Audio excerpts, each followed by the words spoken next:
Lviv. Not quite full, the stadium, certainly not as full as it was when Germany were in town for the opening match in this stadium. And the two sets of teams are out there on the field. Portugal led out by Cristiano Ronaldo, still to really shine in a major tournament for his country. And Daniel Agger, the Liverpool defender, who was outstanding in the first game, the victory against the Dutch. He leads out Denmark. And we still have Jakob Poulsen, the midfield player, doing a rather rigorous warm-up now involving a ball away to our left-hand side. The two teams have lined up either side of the halfway line as we prepare for the anthems here in Lviv, starting off with the anthem of Portugal.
Quite a few Portuguese supporters inside the stadium here in Lviv all held their scarves above their heads during their national anthem. Now here's the anthem for Denmark.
Eusebio is here for the game today. Michel Platini also amongst the people in attendance. And we've got a game that means so much to both of these nations. Denmark following the 1-0 win in the opening game against the Dutch with Michael Crondelli's goal. And Portugal have hit the woodwork twice against Germany in defeat. Though they've really got to win this match today if they want to keep up their proud record of always reaching the knockout stages when they've managed to qualify for the finals of the European Championships. So when we got here at the ground today, there were little notices posted all around the media centre saying that we would have a hailstorm between 7 and 8 o'clock. Well, I'm pleased to report at the moment we've got more blue sky than cloud. It's slightly chillier here today than it has been anywhere else in Ukraine for the matches that Jan and I have covered so far. And it basically boils down to Danish pragmatism against Portuguese flair. Will the team ethic of Morten Olsen's side be enough to get them another victory and a place in the next round? Or can the likes of Ronaldo and Nani and Veloso, who had their moments against the Germans, managed to create the situations for Helder Postiga to capitalise on? Both managers have named unchanged teams. So Denmark line up like this. Stefan Andersen is the goalkeeper. The defenders Lars Jakobsen, Simon Kjær, Daniel Agger the captain, and Simon Poulsen. Then Nicky Zimling and William Kvist, with Michael Crondelli on the left, Dennis Rommedahl on the other side, and Christian Eriksen, this very talented young player, drawing the attention of one or two big clubs in Europe, supporting Nicholas Bentner, who spent last season, of course, on loan at Sunderland. It's a slightly different shape, a 4-3-3 for Portugal, who have Rui Patricio in goal. The defenders João Pereira, Pepe, Bruno Alves and Fabio Coentrão. Then João Moutinho, Miguel Veloso and Raul Meireles in midfield, with Cristiano Ronaldo, If he scores today, he'll go past Luis Figo to third all-time on the Portuguese list on one side, Nani on the other, and Helder Postiga, very quiet against Germany, maintaining his place up front. The referees from Scotland, it's Craig Thompson, and it's a huge match this, Jan Molby, for both of these nations. Yeah, absolutely. I mean, it's a fantastic evening for football. The stadium, it looks now like it's full. There's a great atmosphere, fantastic weather. I mean, some of the games have suffered from the fact that the heat has been incredible. That is not the case tonight. And as you rightly say, I think both teams will go for this. Denmark will know where they win, and the Portuguese have to win to stay in the competition. Denmark are the home team, so they've got the red and white shirts, the red shorts and the red socks, the throwback jerseys, a mark of respect to the team that won the European Championships off the beach in 1992. And Portugal will wear all white with a green and red cross on the front of their jersey. Stakes are high, and it's going to be a really important 90 minutes for both Paulo Bento and Morten Olsen. I would just think, looking around the stadium, that Denmark have got the slight edge out in terms of numbers, particularly away on the far side, where everyone seems to be wearing a red Danish jersey. Yeah, it just looks like that corner over there, probably 3,000 Danes. I mean, we've seen a lot of them in the city centre today. There's been a great atmosphere. The locals, the Ukrainians, they're also getting involved. Stadium holds just over 32,000, and we begin the game in sunshine here in Lviv on 5 Live from the BBC. The first of two commentaries today from Euro 2012. That mouth-watering prospect, Holland against Germany. The Dutch could go out later.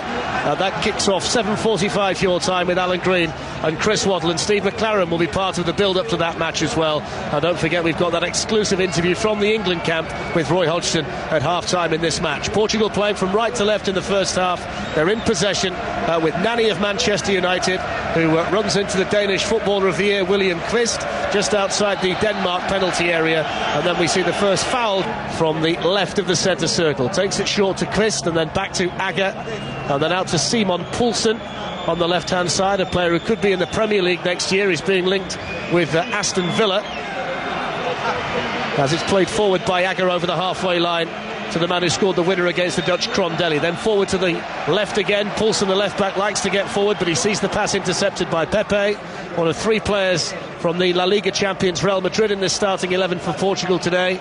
Coentrão and Ronaldo, of course, the other two. And then Portugal play the ball back to the goalkeeper, Rui Patricio, away to our right-hand side, and he can side-foot it out to the tall, thick-set, imposing figure of Bruno Alves.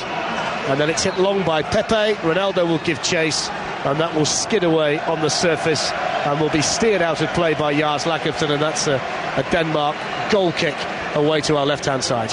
Portugal has probably had the ball slightly more than Denmark, just trying to work out what they're trying to do. It looks like Almeida is going to come short, show for the ball, and then Ronaldo's going to try and run into that space that he leaves.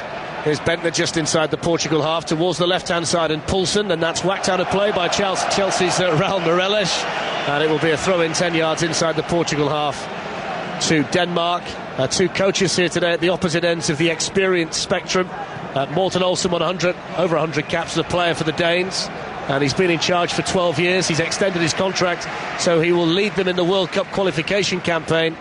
Paulo Bento's first match in charge was against Denmark in a Group H qualifying match that Portugal won 3-1, and he's the youngest coach at the tournament, so very much at the opposite ends of the experience spectrum, the respective coaches here today. Morten Olsen, a man that Jan Molby knows extremely well. Here's Eriksson on the right for Denmark, whips in the cross, that's blocked by Veloso, and it's gone behind for the first corner of the game away to our right-hand side, and it's a corner to Denmark. Jan Molby. Well, when Morten Olsen was Bento's age, he was still playing. You know, he played and played forever for Denmark. But yeah, first corner of the match for Denmark. I said it on a number of occasions during the Holland game. Denmark has worked very hard at these set pieces. Crondelli plays it back to the edge of the penalty area towards Jakobsen, just outside the box, and then to Crondelli again on this right-hand side. Closed down by Meireles, moves towards the byline, drills in a low cross, and Meireles blocks it behind, and that's going to be a second successive Danish corner from the right-hand side. And Agger and Kjær, very easy to spot with the long hair tied behind his head in an Alice band. the AS Roma defender. They'll hover just on the edge of the penalty area with Nicolas Bentner just behind. Deeper corner this time, into the middle towards Kier.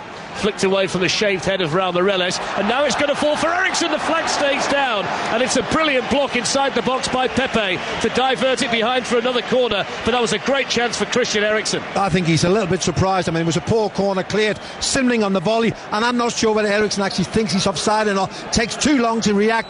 By the time he turns and shoots, the defender gets back to block. Real chance. Raul Meireles was the player slow to come out, which meant that Eriksen was actually level when the ball was played into the penalty area, and had he have scored, that would have stood. Short corner taken by Denmark, this time from the left-hand side. They've started really well. Bentner just outside the penalty area to Crondelli, and then played back to Zimling, who lifts it towards the box. It's not the best of balls by Nicky Zimling, and it's gone out of play for a throw, level with the edge of the Portugal penalty area on the left-hand side, which Fabio Coentrão takes quickly down the line to Nani, and then hit forward towards halfway. Kier wins the header, and Eriksen challenges Pepe, headed away then by Veloso, headed further forward by Pepe, and finally Portugal can actually get the whole situation under control by playing it back away to our right-hand side to the goalkeeper Rui Patricio. It just appears already now that Denmark win against Holland has given Denmark a real lift. Started the game ever so well. Players look confident and look full of energy, wants to be on the ball. Certainly a very confident side, Denmark. They've won 7 of their last 9 matches, and if they win today it will be 6 successive wins in competitive games. And from the other side of things, Portugal are on a bit of a barren run as far as they're concerned, winless in 4, and they've lost their last 3 matches in the European Championship. So the form spectrum is certainly with the Danes, who have started like the team with confidence. They've had the lion's share of possession, and after 6 minutes here in Lviv it's 0-0. Remember, we've got Holland against Germany to come at 7:45, and lots of build-up between now and then on the home of live football, 5 Live from the BBC. Remember, every one of our matches from inside the stadium, and we can bring you the atmosphere and the colour inside this stadium here in Lviv, which is very colourful today. The red of Denmark and the slightly darker red of Portugal. 1 or 2 Portuguese supporters already standing up and waving their scarves over their heads behind Rui Patricio's goal, which is away to our right-hand side. Red shirts for Denmark with the white shoulders and the white collar. All white for Portugal, who are playing from right to left in the first half, and it's 0-0. Still is 0-0. You just spoke about Portugal's current form. There's a reason for that, isn't it? They don't score any goals. They simply don't score enough goals. Denmark are not prolific either, but they do tend to score in almost every game they play. I was amazed to see as well that Denmark only conceded 6 goals in 8 qualification matches. Here's Rommedahl, right edge of the penalty area. The block again, not for the first time in the match, comes in from Pepe, who's been extremely busy at the heart of that Portugal defence. Denmark have certainly settled the better. And it's a good job, isn't it? He was also the one who blocked the shot from Eriksen. This time he had to come out and cover the left back when Rommedahl was away. I think Denmark had the best defence in qualification. Portugal had the worst defence of all the teams that made it to Poland and Ukraine. So they are a little brittle defensively, Portugal. And they're going to be tested today by a Danish team full of confidence. Michael Crondelli, the Brøndby player, has come across to take the corner from the right-hand side, whipped into the centre, glanced away by Helder Postiga, lifted back in by Zimling, and then headed away by Pepe, who seemed to be pushed over inside the penalty area.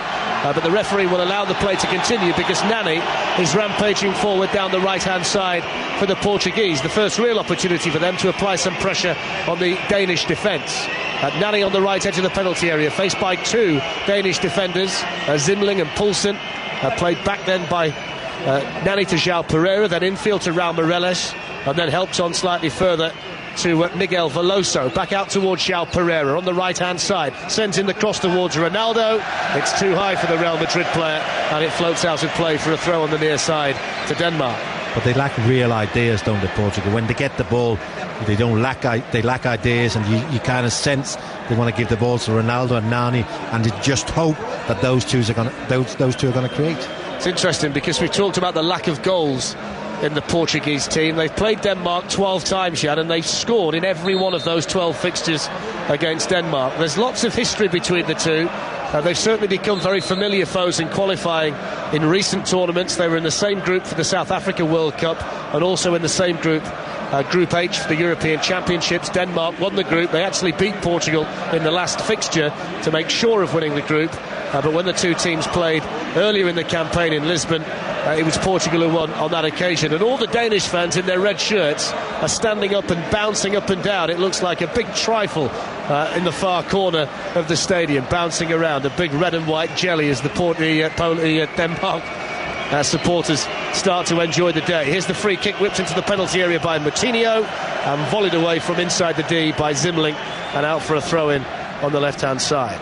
The most poignant question I'm going to ask you is, why do Denmark always have a shaven-headed central midfield player who looks like a doorman in every tournament? Yeah, that's right.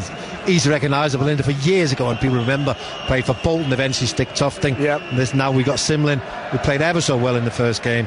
Gravesen was another one, Thomas wasn't he? Gravesen, as always. Well, he was in there for about 10 years, so I'm not too sure why that is. Well, there's always a player in the Danish midfield who frightens the life out of the opposition just by looking at him, and Nicky Zimling is playing that part well in this tournament. 9 minutes played, 0-0. He could be the problem.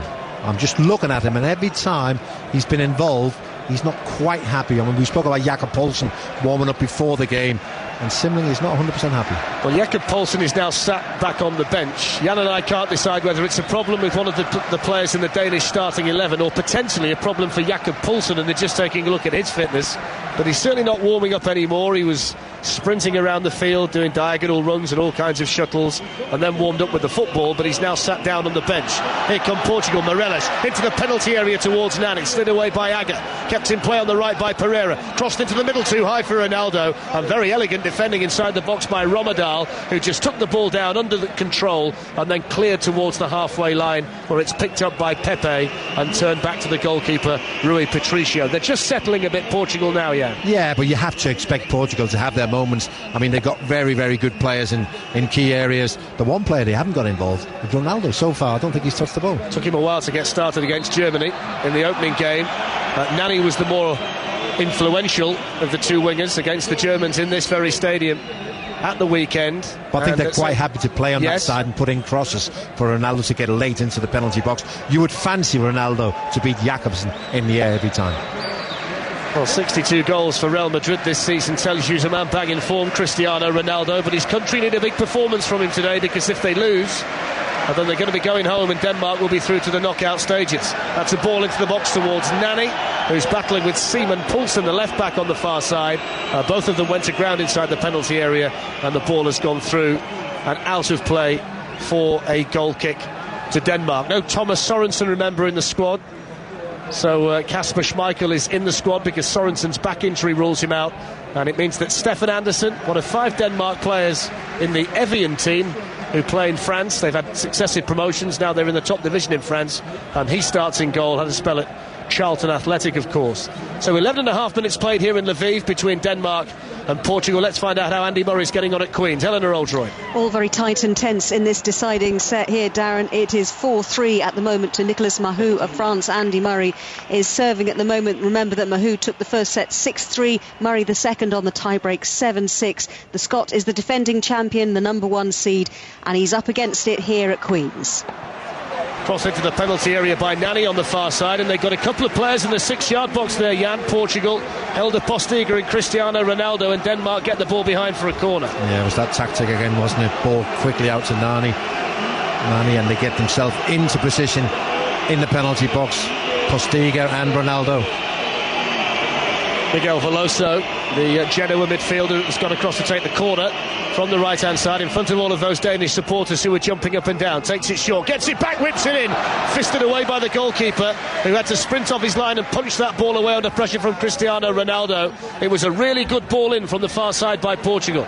Well worked set piece, and when it came back, he didn't have fire that cross in. I mean, any kind of Portuguese touch there would have been a goal. Keeper did well. He did well in the first game. He started well again tonight. I read somewhere this week that Paulo Bento has had the Portugal squad having extra shooting practice this week. He's acutely aware of the problems that they didn't test Manuel Neuer enough when they played Germany in the opening match. So they have been working on the shooting and working on the finishing. Although I've got to say, some of it left a bit to be desired in the pre-match warm-up. Most of them seem to be going over the top of the crossbar. So. I have to say, it wasn't great. No. At either end. No, it wasn't, was it? The Danish shooting wasn't great either. Zimling floats it forward. Romadal is onside. Romadal will then fail to keep the ball in play. dismayed looks on the faces of one or two of the Portuguese defenders. The linesman was convinced there that he was onside Dennis Romedal, who is very quick, Jan, but just didn't quite have the pace to keep it in play. Well, there was no flag. It was a long ball from Simling. He was away, Romedal. The Portuguese let him run. And the goalkeeper, actually, as he went to come for the ball, kind of slipped. If Romedal could have got there, it would have been a real opportunity, but just overhit a little bit the pass from Simling. Don't forget, 7:45 tonight on 5 Live, one of the biggest rivalries in world football, Holland against Germany. If Holland lose, they're going home. If the Germans win, they're going through. Alan Green and Chris Waddle, the commentary team. Steve McLaren, part of the build-up with Mark Chapman as well.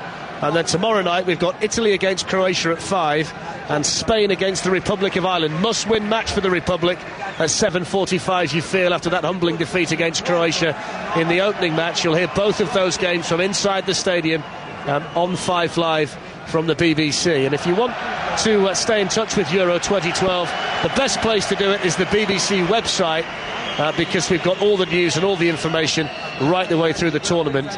And the player that Jan picked out as being the problem, Nicky Zimling, has just indicated to the referee that he can't continue. They sprinted up off the Danish bench. It looks like a calf, is it, Jan? Maybe an ankle situation. It's certainly on the back of the leg. It could be either of those, couldn't it be? It could be an Achilles problem, could be an ankle problem. Of course, it could be his toe, but it doesn't look like it's his toe. But it's definitely, I mean, he's indicated to the bench his match is up. We kind of thought that was the case. You know, here's Poulsen now. I mean, he's warmed up. He should be ready for action. But this is a blow.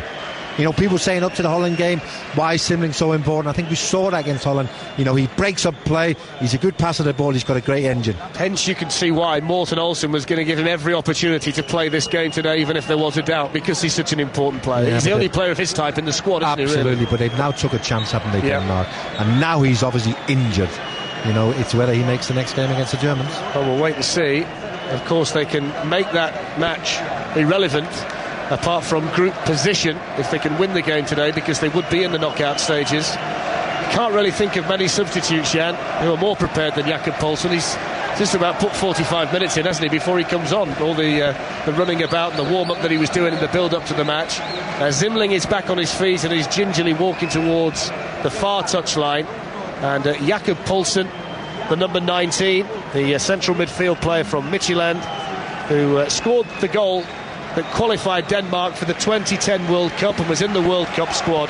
He comes on to replace Zimling with 16 minutes on the clock. It looks like the calf, doesn't it? Yeah, it does indeed. Just going back to Jakob Poulsen, who's come on. I mean, he's a different type to Zimling. He's very, very mobile. Physically, he's not as strong, and as you rightly say, scored that goal against Sweden. Because of that, he's a national hero. 0-0, 16 minutes gone. Denmark in possession on the left-hand side with William Kvist. Plays it straight to Nani. Nani surrounded by red-shirted Danish players midway inside the Portugal half and turns it back to the goalkeeper Rui Patricio, and then out to Bruno Alves, the swarthy-looking figure with the long dark hair flowing behind him, just bouncing behind him, the Zenit St. Petersburg player who hits a long diagonal ball out towards Nani on the far side. Poor chest control though by the Manchester United winger, sees the ball snaffled up by Michael Crondelli, and then Nani fouls Crondelli, and it's a free kick to Denmark 10 yards short of the halfway line, as Morten Olsen in his dark suit with a blue shirt marches out to the touchline with the glasses on, points out one or two things to his players, and then sits back down. Paulo Bento further down the touchline doesn't like to miss a thing. He never leaves the technical area, never moved against Germany, and he's taken up station there on the edge of the technical area looking on for Portugal. Yeah, I just think he's looking at it, Bento, isn't he, thinking this is not quite happening. You know, we've had a lot of possession, but we can't quite find the key to get through. We can't get Ronaldo involved, although he's on the ball now. Here is Ronaldo, first real chance we've had to see him in possession. Gives it to Raul Morelos, who hits the shot, falls to Ronaldo, and he scuffed it from the edge of the penalty area. The initial block came in from Daniel Agger, and it was a decent position for Ronaldo, just left of centre. The ball sat up nicely, and a player who strikes the ball so sweetly the majority of the time scuffed it, went with the right foot, not the left, and it was about 5 yards wide. Well, it's what happens when Ronaldo's on the ball. He draws defenders in. So he's on the ball, 2 Danish defenders go to him. That then creates space for somebody. This time, Morelos, who shoots from distance, blocks off Agger, falls to Ronaldo again. And for a man of his ability, you would have thought maybe from there he should have hit the target. Pepe's gone down injured, following a challenge by Bentner, and I think the referee's going to stop the game. Didn't see an awful lot wrong with it. Bentner was in possession, Denmark were away. Pepe was writhing on the ground in agony inside the centre circle, and the Scottish referee Craig Thompson has decided to stop the game, which you don't see very often, and we'll wait and see the extent of this injury to Pepe. It looks to be the right ankle. Certainly looks in a lot of pain, but you can't sometimes read too much into that, Jan, can you? Well, what, because it's Pepe? I mean, you never quite know, do you? He's involved with Bentner. I think Bentner stood on his foot. Bentner stands on his foot.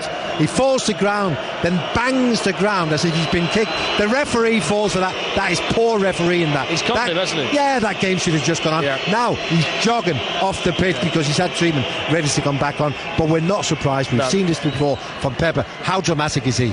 Nothing wrong at all with the Portugal defender, but it did stop a potentially dangerous attack for the Danes, who were in possession after an innocuous coming together, shall we say, involving Nicolas Bentner and Pepe. I think when you look at Dennis Rommedahl, I mean, he's only 33 still, Dennis Rommedahl. I mean, he's been around forever. He was actually played in Morten Olsen's first game in charge as the coach back in 2000. He's the only remaining player, but he's still like lightning, yeah, he's very, very quick. We spoke about him during the Holland game. He's never had a great club career, but he's been a great international football for Denmark. This system suits him. He comes alive. He's always done a super job. 19 and a half minutes gone, 0-0. Helder Postiga flicks on a long ball forward, which will only go through to the goalkeeper Anderson, because Postiga is the furthest player forward for Portugal, and Ronaldo turned round and said to Coentrão, you've got to hit his feet, and it's important that Portugal play the right way here, otherwise Kjær and Agger are going to have a really simple afternoon. This man can change all that, Ronaldo. Simon Kjær uses the shoulder to challenge him, and it's a foul challenge according to the referee, 5 yards outside the penalty area on the left hand side, and it's going to be a Portugal free kick. I don't think he could do much more, could he, really, the referee? Just ran into Ronaldo. Yeah, it's one of those situations where you don't want to be caught too often centre-half out of position in a one-on-one situation against Ronaldo. And Ronaldo will take the free kick. And probably shoot. Yep, there's a two-man Danish wall. It's just about level with the edge of the penalty area. But he does that Johnny Wilkinson walk back now, doesn't he, as if he's going to shoot. It's midway between the edge of the box and the touchline, and Ronaldo in that familiar pose with the wide gate runs up and hits it well, but it was always rising. When it initially left his boot, you thought this could be a problem for Anderson, then it carried on sailing higher and higher and into those Danish fans behind Anderson's goal away to our left. Yeah, that was the problem, wasn't it? He didn't come back down. He's hit it well enough, but he just kept going up and up and up. What about the form of Simon Kjær coming into this tournament? Because he went into the World Cup in South Africa with a huge reputation, went to Roma. He's had his first season in Italy this year that's been a little bit blighted by injury, but mainly blighted by poor form. I mean, I think the accusation against him was he'd been a bit soft this season, Simon Kjær. Yeah, no, I mean, his form coming into this tournament was very poor. He has not had a great two seasons. I mean, he went to Germany, he's now on loan at Roma, and I think it suits him better defending in Italy. There isn't as much room in behind, but he isn't necessarily a great one-on-one defender, whereas his partner Agger is a super defender. Kjær's not necessarily. Which is going to be interesting, bearing in mind Portugal seem to be trying to get Ronaldo isolated on Simon Kjær, so it's certainly something to watch. Yeah. Bentner beaten in the air by Alves just outside the centre circle. Still 0-0 here, 22 minutes played. You're listening to Five Live from the BBC inside Arena Lviv in Ukraine, with blue skies above the stadium. We're not quite sure where that reported hailstorm has gone to. Not that I'm complaining. Slightly chillier than it has been. It's nowhere near as warm here in Lviv as it is in Kiev, where it's really hot, really humid. It seems to be 30 degrees at midnight. This is much more like English conditions at this time of the year here in Lviv. And you can tell, can't you, Jan, that this game means so much to both of these, the way it started. It's been quite cagey. Yeah.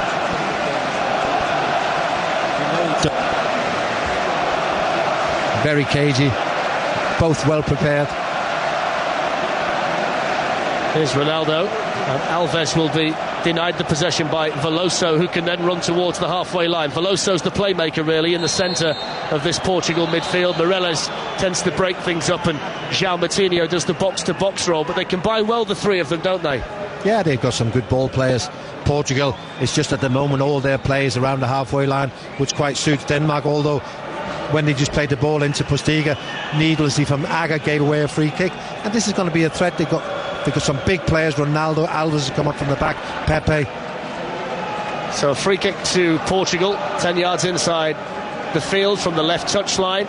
Miguel Veloso and João Moutinho are standing over the ball. It's delivered by Veloso. It's a good ball as well, and it's stabbed away, I think, by Simon Kjær for a corner. Really good defending by the Danish defender, because they were queuing up behind him, the likes of Pepe and Postiga, and Kjær had to win that challenge. It was a beautiful drifted free kick, wasn't it? Into that area where the goalkeepers hate because they can't come, but good defending Denmark. Portugal corner, left-hand side, 24 minutes gone, floated in by Moutinho, flick header and a goal, and Pepe scores for Portugal. Brilliant delivery, excellent run by the Real Madrid defender, and the glancing header beyond Anderson makes it Denmark 0, Portugal 1. Yeah, you could see that straight away, couldn't you? As you rightly say, Darren, that is a great delivery into the near post, and the space is attacked by Pepe. He gets away from his marker. It's just a flick header. Goalkeeper can't react. He's some 6 yards out. Goal Portugal. And that suddenly changes the complexion of Group B, doesn't it? Because Denmark are behind, Portugal have the lead, Portugal are confident. I think Nani might actually have got a knock in the face in the celebration. He's down on his haunches just down below us. But that's exactly what these Portuguese players needed. Very similar, Jan, the goal to the one Shevchenko scored to win the game for Ukraine the other night. I mean, it's actually incredible, isn't it? He's gone way past the near post and heads it back. Christ is on the line, Anderson can't get there. Probably it looks like Aga was the man who was designed to pick up Pepe. He's lost him. There was a little bit of a block. Pepe's got to the near post. Great flick header. He's a good goal scorer, isn't he, from the central defensive position, Pepe. He's got a decent record in La Liga and the Champions League for Real Madrid. Scored at Euro 2008, scored at the World Cup in South Africa, and he's continued that record of scoring in the major championships. And you felt, didn't you, Jan, looking at the way the game was going, that Portugal needed something to settle them and give them a bit of belief. And they've got it now. It's going to be a test for the Danes from here. Absolutely, and you also felt, didn't you, that set pieces maybe was their best opportunities. We've seen that. There was a great free kick just before that led to the corner, and again great delivery from the corner. The space was well attacked, but it's still game on, isn't it? I agree with the point that David and Clarence made in the build-up, that the set pieces, the corners in particular, have left a bit to be desired. But we've seen some good delivery, haven't we, in this match so far, from Miguel Veloso and from the corner from João Moutinho. Let's see how Denmark can respond. That defence that's so tight has been breached by Pepe, and now Portugal have a throw-in midway inside their own half on the left-hand side. Remember, 7:45 kick-off your time, 9:45 here in Ukraine. It's Holland against Germany. Defeat for the Dutch, and they'll be going home. The Germans and the Dutch always manage to serve up something. Alan Green, Chris Waddle, the commentary team, Steve McLaren part of the build-up with David Pleat as well. And then we've got two more games for you tomorrow night from inside the stadium here in Poland and Ukraine. 5 o'clock, Italy against Croatia. I was really impressed by the Italians against Spain in their opening match, and then Spain, the defending champions, against the Republic of Ireland. You'll hear that from that 7:45 tomorrow. And also tomorrow the US Open golf coverage starts as well on 5 Live from San Francisco's Olympic Park. Ian Carter leading our team, Rory McIlroy defending his title. So lots of big sport on 5 Live from the BBC right the way through the month of June. Of course, Stella Artois tennis at Queen's is also underway with Andy Murray on court, and Eleanor Oldroyd will update us with his progress during the course of this first half, which is 27 minutes old. Denmark 0, Portugal 1, and Pepe has that all-important first goal of the tournament for the Portuguese. They've got to throw in down the right-hand side. João Pereira threw it down the line, and then Raul Morelos just seemed to donkey kick it over his head and out of play for a goal kick to Denmark. I'm not necessarily sure what Raul Morelos was trying to do there, yeah? I don't think he knew himself what he was going to do, and I don't think he knew what he wanted to do either when he was trying to claim free kick out of corner, whatever it was. So forward come Denmark on the left-hand side with Simon Poulsen. Bentner then gives the ball away.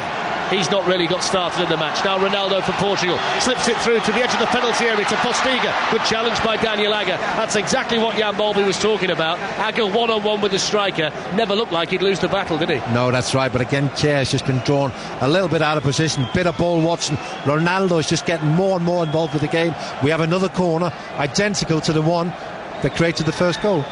And it's going to be João Moutinho again, the Porto midfield player. Made the switch from Sporting Lisbon to Porto, left out of the World Cup squad in South Africa, but back under Paulo Bento, and he's going to take the corner from the same side. It's a good ball in again, and it's headed goalwards again, and this time it bounces down and into the arms of Stefan Andersson, but it was a free header, Jan, for Helder Postiga. And then it's been sent forward towards Grondelli, and did Pepe use his arm? It was Morelos. Morelos used his arm. Pepe was there as well. That was a deliberate handball by Raul Morelos, because if he doesn't handball it, Grondelli's clean through. Grondelli is through, and that might have been a different colour card than the yellow one. I think that's what the Danes are saying, aren't they? Was there any covering defenders? I think there was. I think the left back, Contra, was probably back. But again, danger from the Portuguese corner. This time it was Postiga. Certainly have got to get tighter, Denmark, from the set pieces. They've got a free kick, the Danes. It's about 10 yards outside the centre circle. Central position inside the Portugal half. We played 29 minutes of the first half. Bentner waits on the right edge of the penalty area. Daniel Agger has also gone forward, and now belatedly Simon Kjær joins them. He's on the same side of the field, the right, as Nicholas Bentner, and he's unmarked at the moment, Kjær. Instead it's played centrally to no one in a red and white shirt, and out of play on one bounce for a goal kick to Denmark. That was a poor free kick by Michael Grondelli. For the country, for the team, it works as much on set pieces as Denmark do.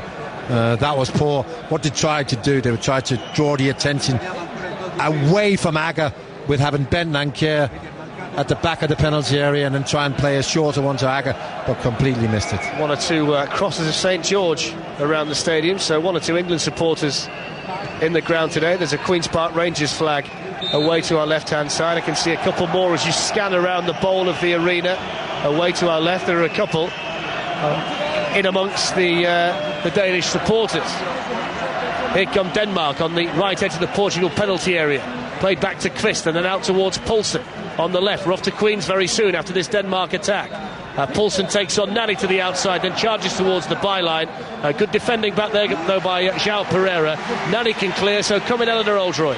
And Andy Murray is staring down the barrel of an early exit from the Aegon Championships here at Queen's. He is 3-love down in the tie-break. 2 mini breaks down against Nicholas Mahut. 1 set all. Mahut leads now 4-love in the tie-break.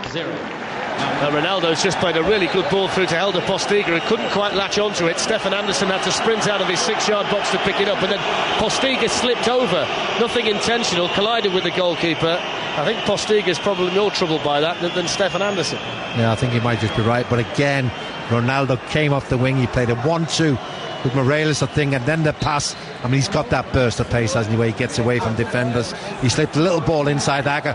Postiga, as you rightly said, I thought he was away. Luckily for Denmark, he just slightly slipped, didn't get to the ball. Keeper got there first. You can see why they call this the group of death. 3 of the 5 teams in it are in the top 5 of the FIFA rankings, and Denmark complete the top 10. So all of the 4 competing nations are top 10 nations on the FIFA rankings, hence why it was given the... there's always got to be a group of death, but when you look at this tournament, they're all very, very difficult to get out of because of the quality of the teams involved. The 16 best in Europe, there's no doubt about that.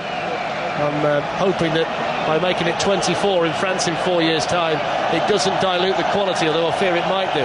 Jakobsen lifts it forward towards Rommedahl, who's not really been in the game so far. They've not been able to get the creative players on the ball, have they, Denmark? No, that's right, and that's important now, isn't it? It's one thing playing against Holland when it's 0-0 or you're winning 1-0, but now being 1 behind in a game where you at least need a point, you need Eriksson, you need Bentner, you need Rommedahl to deliver. Easier to defend than create, isn't it? Particularly against the very motivated Portugal team who lost their opening match.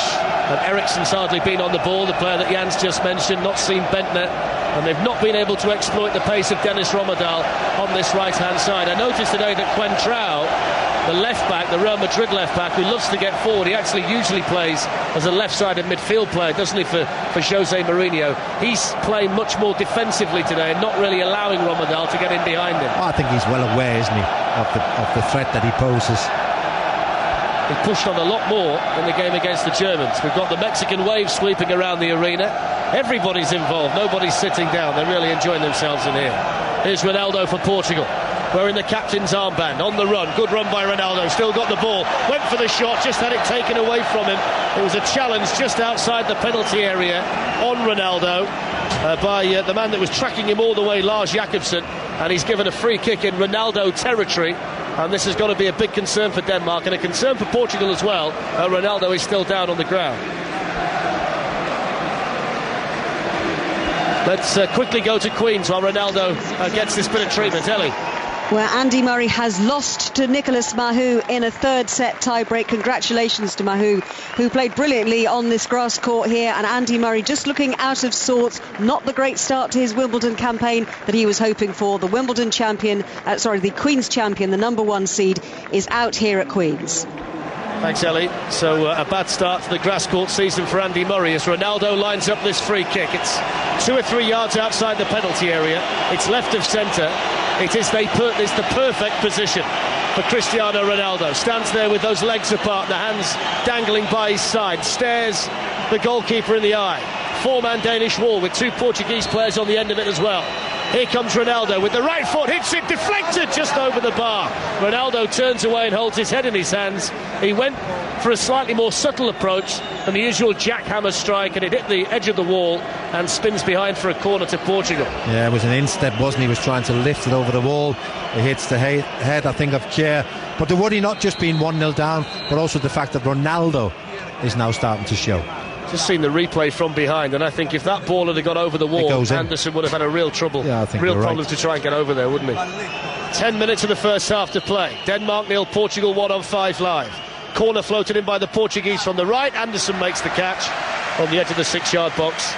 That was not the best of deliveries, shall we say, from Raul Meireles. It was one of those that was just thrown up there and invited the goalkeeper to come and catch it. Crondelli in possession. He switched from the... in fact, it was Eriksson with the ball, and then played out towards the left-hand side by Poulsen. Jakob Poulsen to Simon Poulsen. No relation, the two of them. Then Crondelli to Simon Poulsen again, challenged by Veloso. They're getting lots of white shirts around the ball, aren't they, Portugal, when Denmark have got it again? I think it's what we saw against Germany, wasn't it? You know, for long spells in that match, they defended, they were well organised, and that's all they have to do now. They'll get the opportunities on the counter. Quentrao comes forward down the left, and he whips the cross into the middle. Simon Poulsen heads it away. João Pereira first to it on the right-hand side, and now Nani with space. Low ball into Postiga, 2-0. Brilliant goal there. Nani's cross to set it up on a plate for Postiga, who smashed it in from 6 yards. Portugal have 2 in the first 36 minutes of the game, and their Euro 2012 campaign is well and truly underway. Denmark 0, Portugal 2. Well, if you're Portuguese, you'll go, what a beautiful work. Goal. If you're Danish, you'll hang your head in shame. That was poor defending. First and foremost, Poulsen is too slow to come out. Now he gets the ball under control, and then he doesn't cross it. He just rolls it into the path of Postiga, who gets ahead of Simon Kjær and smashes one with the instep into the top corner. 2-0 Portugal. Very, very intelligent set-up play by Nani. And all Postiga had to do was walk onto it and hit it. Simon Kjær couldn't get there quick enough, as Jan says. But how often do you see a winger not think about the type of delivery and just thump it in the centre? That was set up on a plate, wasn't it, for Postiga? Absolutely. He passed that into the feet of Postiga. But Kjær has to come across. He has to cover that low pass. Then Aga has to come across and mark it. They failed to do that, Denmark. He was after the set piece, didn't get themselves organised quick enough.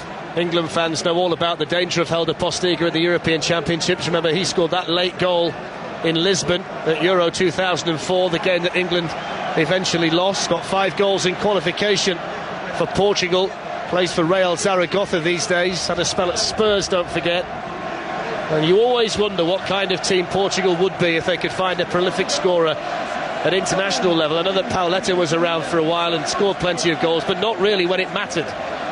Now they've got Postiga to score one, and they've got a goal from Pepe as well, and they're in control of this game. They lead 2-0, and we've got 8 minutes to play in the first half. Here's Crondelli on the right for Denmark, who you feel have got to respond and get a foothold in the game. This man might provide it. Eriksson with a shot, and the goalkeeper saves it, diving to his left-hand side. First thing we've really seen today from the highly rated Christian Eriksen. Yeah, he's one of many who now needs to stand up. The defensive players, the back four, the goalkeeper did ever so well against Holland. Now it's the rest of the team that needs to produce to try and get Denmark back into this one. It will also mean that should it stay like this, that Holland will know that if they can beat Germany later, then you'd have all 3 teams on 3 points with a game to play, And the group of death certainly will live up to its name, won't it, Jan? That is for sure. What a beautiful last day we're going to have if that is the case. Still a lot of football to be played before we get there. Absolutely. But at the moment, Portugal in control of the match, leading 2-0. And rightly so. Yes, they've been the better team, they haven't have been they? the better team. They've been more productive. If you missed it a few moments ago, Andy Murray has been beaten by Nicholas Mahut at Queen's, so he's gone out.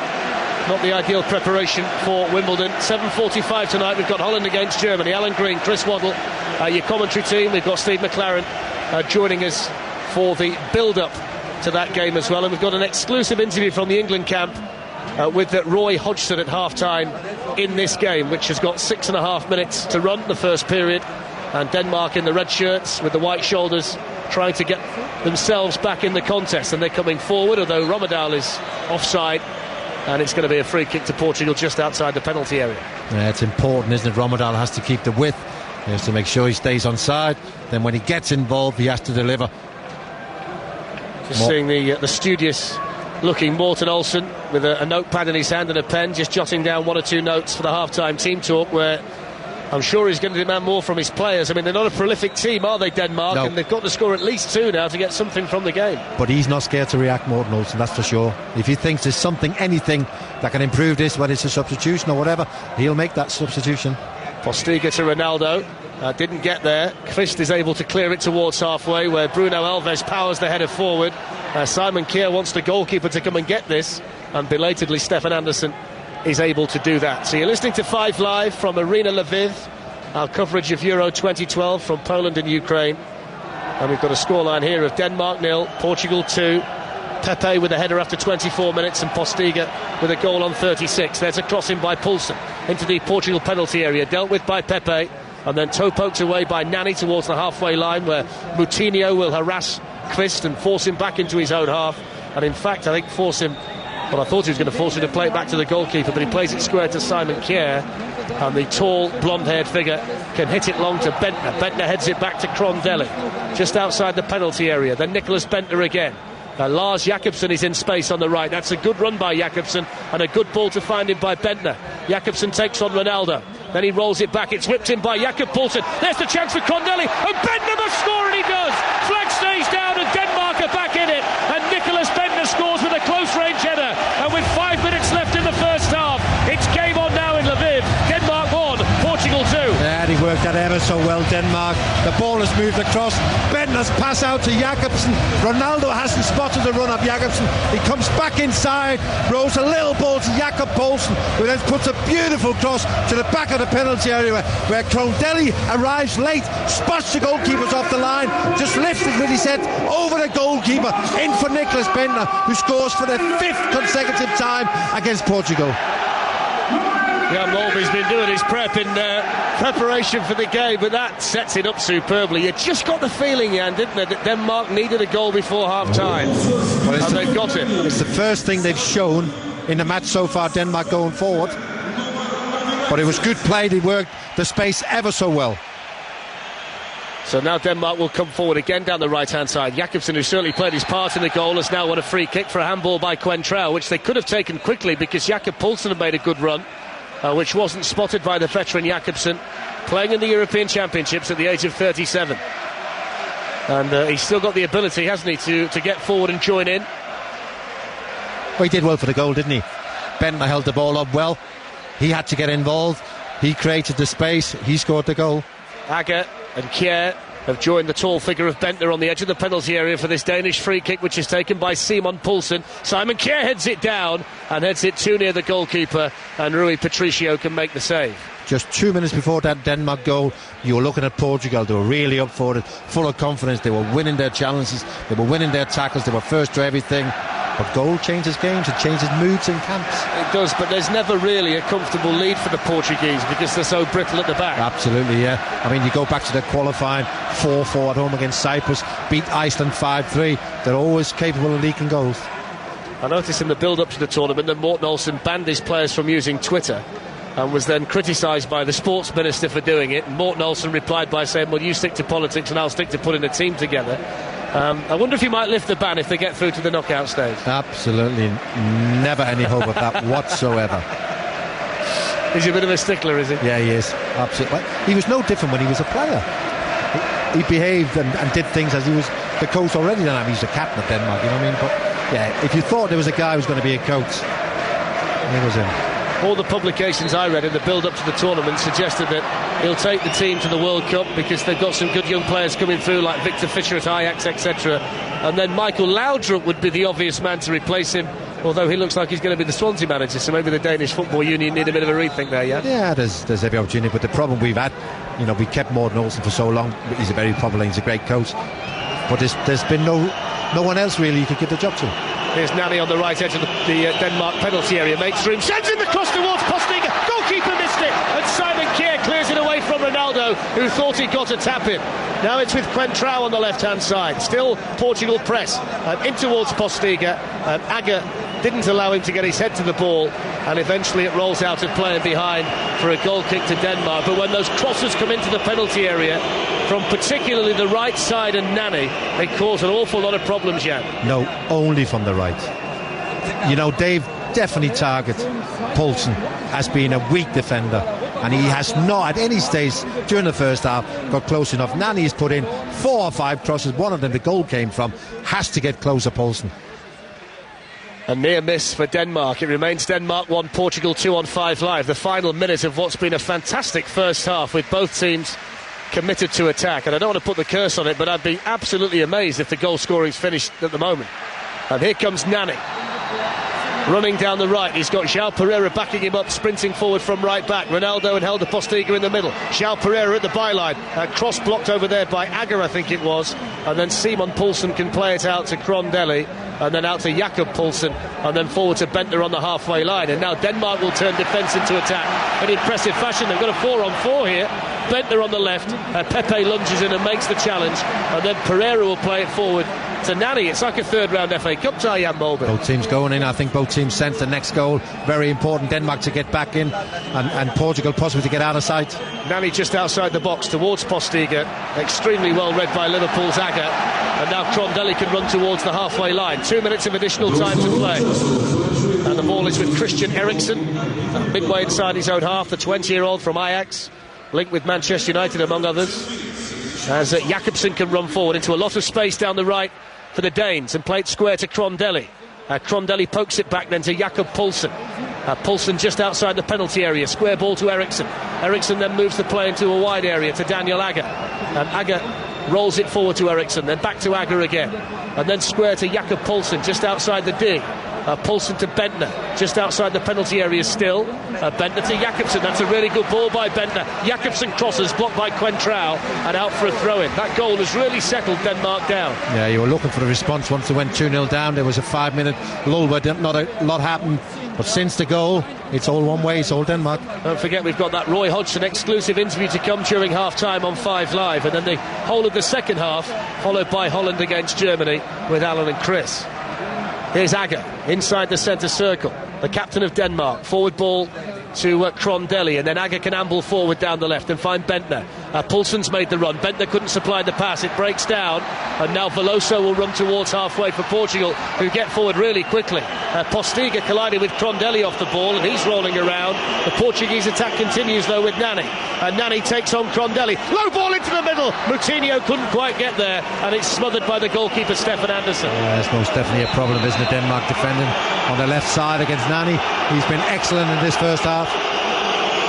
The boos you can hear, I think in the main, are coming from the Danish supporters because they think Postiga's made a meal of this. And in fact, I've just seen the incident. There is absolutely nothing at all that's happened to Postiga. The merest of touches, and he's rolling around as though he's been hit by a transit van. What was absolutely beautiful there was that Pepe ran 40 yards to get involved again. I mean, why can't that man just concentrate on playing football? Well, he's a super player when he plays, but he has to get involved in everything. That's disgraceful from Postiga. Absolutely. And they were on the attack, Portugal. Why does he not want to just get up and get involved? You couldn't make it up. So Craig Thompson, who's had to keep his eye on one or two things in this first half, the Scottish referee, gets the game back underway with the drop ball midway inside the Danish half, and Denmark are in possession. By my watch, we played beyond the 2 minutes of additional time at the end of a really, really good first half here in Lviv. And there is the half-time whistle. Well, Portugal had this game under complete control. Pepe's flashing header and Postiga's excellent finish had them 2-0 up inside 36 minutes. But 4 minutes before half-time, Nicolas Bendtner with a close-range header. And they're going to be in for quite a second half here, I think, Jan Mulder. Yeah, I think you're absolutely right, Darren. I mean, the goal, for the sake of the match, came at the right time. A Pepe flicked header, completely out of the blue. You know, none of the two teams at that time were on top. Then they got themselves a deserved second, Portugal. And then you think, what response from Denmark? But they've done well. They got themselves a goal. Great goal by Bendtner. There's very much game on, that's for sure. From a Portugal perspective, they will try and feed the ball to Nani as much as they can. From a Danish perspective, they've got to try and find a way to stop him. Yeah, absolutely. But they've also got to concentrate on their own play, haven't they? They've got to keep putting as many men forward as they possibly can. Eriksen's got involved. Bentner's got involved. Romedel's got more involved. That's very important that continues. Really good first half in Lviv. 3 goals, half-time score. Denmark 1, Portugal 2. Where Portugal lead this match by 2-1. Really good first half. Portugal in control of things after 36 minutes with those 2 goals from Pepe and Postiga. But the goal by Bendtner 4 minutes before half-time has put a different shine on things, and we'll see whether Denmark can build on that at the start of this second half. Ronaldo crosses from the left. Portugal are wearing white shirts with a green and red cross on the front, white shorts and white socks, all red for Denmark. The shirts with a white collar and white shoulders. These are the two teams. Andersen has had his moments in this match, you've got to say, is the goalkeeper for Denmark. Then Jakobsen, Kjær, Agger and the pressured Poulsen. Simon Poulsen, then Jakob Poulsen, William Kvist and Christian Eriksen, the midfielders, with Crondelli, Romedal and Bendtner, the attacking trio. Patricio is the goalkeeper for Portugal. Pereira, Pepe, Alves and Coentrão at the back. The midfield three, Moutinho, Veloso and Morelos. Then Ronaldo and Nani, either side of Helder Postiga. And Portugal are in possession with that man, Helder Postiga, to João Pereira. And then to Cristiano Ronaldo. Ronaldo runs towards the penalty area. Kjær did just enough to deflect the ball back to the goalkeeper, Patricio. Ronaldo appeals for a back pass, which it wasn't. And the referee from Scotland, Craig Thompson, quite rightly says play on. We will see that in the second half. You know, it's been a real feature of these championships so far. It's the fullbacks, isn't it? They bomb forward, they become that extra attacker. That one player can do a little bit. So Jakobsen on the right will have to go forward. That'll create space for Ronaldo to go into. So that'll be a feature of the second half, that's for sure. Don't forget, 7:45 tonight. We've got Holland against Germany. And Steve McLaren will be joining the Five Live build-up to that match. If you missed it, Andy Murray has gone out at Queen's. And tomorrow we've got 2 more games for you from inside the stadium here in Ukraine and Portugal. The 5 o'clock match is Italy against Croatia. And then the 7:45 game, really looking forward to seeing Spain against the Republic of Ireland, who need to bounce back after that opening game defeat against the Croats. Here's Agger just inside the Portugal half for Denmark. And then Kjær can play it through the centre to Romedal. Romedal out towards Jakobsen. Jakobsen has attacked well down the right for Denmark and links up here with Romedal, who didn't play in the best of balls. And then Crondelli is denied the possession by Nani, who was arguably the most impressive player on show in the first half. Yeah, he had a fine first half, didn't he? I mean, he was given an awful lot of time and space by Poulsen, who didn't cover himself in glory defensively in the first half. But Nani did make the most of the opportunities that he had. Good crosses created the second goal. Super first half. Jan Molby with us on 5 Live. Played in 3 major championships as a Denmark player with Morten Olsen, with the likes of Michael Daldrup. We were chatting about it earlier today. When you look back on that Danish team that Jan was involved in, particularly 1986 in Spain, it really was a fantastic team. This current Danish side are trying to make their own mark at European Championship level, having beaten Holland in their first match, trailing here though against Portugal with 3 minutes played in the second half on 5 Live. Lars Jakobsen on the far side plays the ball infield to Eriksen, who crosses into the Portugal penalty area. Pepe can head away from the edge of the box, and then Poulsen can pick it up in the left back position and play it forward for Bendtner. Bendtner holds off Pereira, plays the ball infield to Jakob Poulsen and then to Simon Poulsen, and then Jakob Poulsen back to Daniel Agger, the captain, and Agger square to Kjær. The next goal in this match, Jan, is huge, isn't it? Yeah, I think so, but they've started well, Denmark. Second half, they've forced Portugal back on the back foot. I think as much as Portugal have targeted Denmark's left side as a weakness, I also think Denmark is thinking, get Jakobsen forward, because Ronaldo doesn't track back. There must be some space and room for him over there. Here's Agger coming forward, steps over the halfway line and then plays the pass straight at Nani, who hits it forward quickly. It's dummy to Ronaldo, who's onside. Ronaldo in the inside left channel sets off for the penalty area. Ronaldo shot smothered by Patricio. Postiga then couldn't gather on the edge of the D. It's picked up by Christ, and Denmark will survive. But it was a real opportunity for Cristiano Ronaldo. The ball on his right foot, the goalkeeper to beat, and Patricio did really well. Yeah, or rather, Anderson did really well. It starts with poor play by Agger. Forward pass with the outside of his left boot straight to Nani, who then plays a great ball back into Postiga. But Postiga had the awareness of knowing that Ronaldo was behind him, completely free. And once Ronaldo comes in off the left, it's a bit like Thierry Henry at Arsenal, isn't he? Comes in from the left. All he's got to do is open up his body, side-footed into the far corner. Goalkeeper read it, saved it. A let-off for Denmark. 50 minutes gone on 5 Live. Portugal 2, Denmark 1. And the Danes, who'd had a nice spell of possession to start the second half, will now try and get the game back under their control. Stefan Andersson with it just outside the D, the goalkeeper. Side foots the pass out to Simon Kjær, and he can set off towards the halfway line, almost at walking pace, and then play the ball to the right back, Jakobsen, on the far side. Jakobsen's got to be careful, because when Ronaldo gets in behind him like that, there's no way to recover with Ronaldo's pace. No, but I think Denmark are quite prepared to take that gamble. You know, they've got to touch each other in possession, you know, not to give the ball away, push Jakobsen forward and just take chances. Kjær plays the ball in field. Eriksson heads it back to Agger, and then Agger back to the goalkeeper. You know, the one thing I've not seen very much in this tournament, Jan, is long-range shooting.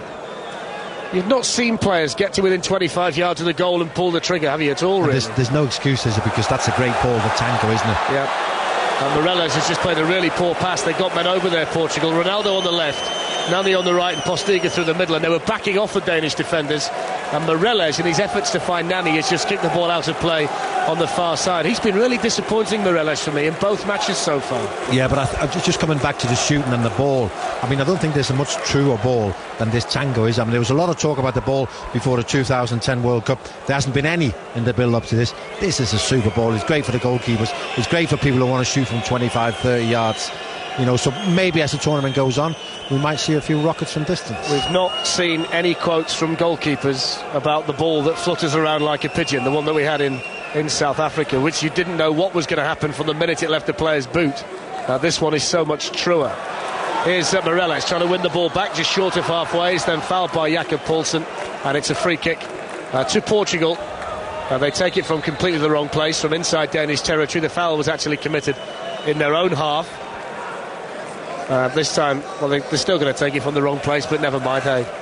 I think just going back to Raul Meireles, and you spoke about him before, I think he's one of these players, as if the team's playing well, he does okay, but if the team's not playing well, he kind of sinks with them, you know, so he struggles to really impact games or lift teams, you know. The final group matches, by the way, in Group B are on Sunday. One of them will be on 5 Live, the other one will be broadcast on Sports Extra. Germany are here in Lviv against Denmark, and Holland will finish their campaign against Portugal. Here's Pereira down the right hand side, keeps the ball in play deep in Danish territory, whips the cross into the middle. Ronaldo slipped in the centre, and it's glanced away by Lars Jakobsen.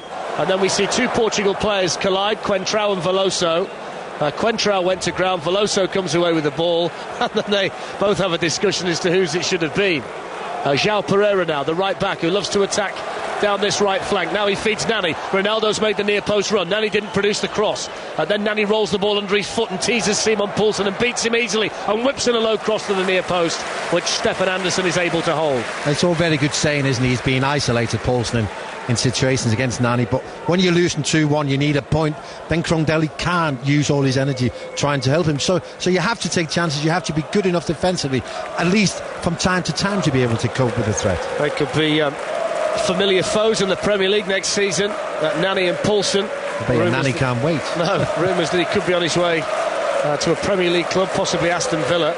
Just seems to defend to me on his heels, Jan, so when a winger's got a bit of speed like Nani, he finds it hard to go with him when he starts the tricks and the step-overs. In the meantime, Denmark are coming forward. Jakobsen midway inside the Portugal half, and then back it goes to Simon Kjær on halfway, and now Daniel Agger. We played 9 minutes in the second half, and it's 2-1 still to Portugal. Ronaldo could have made it 3, but was unable to beat Stefan Andersson when he was played through on goal, and Andersson made the save. Here's Poulsen on the halfway line.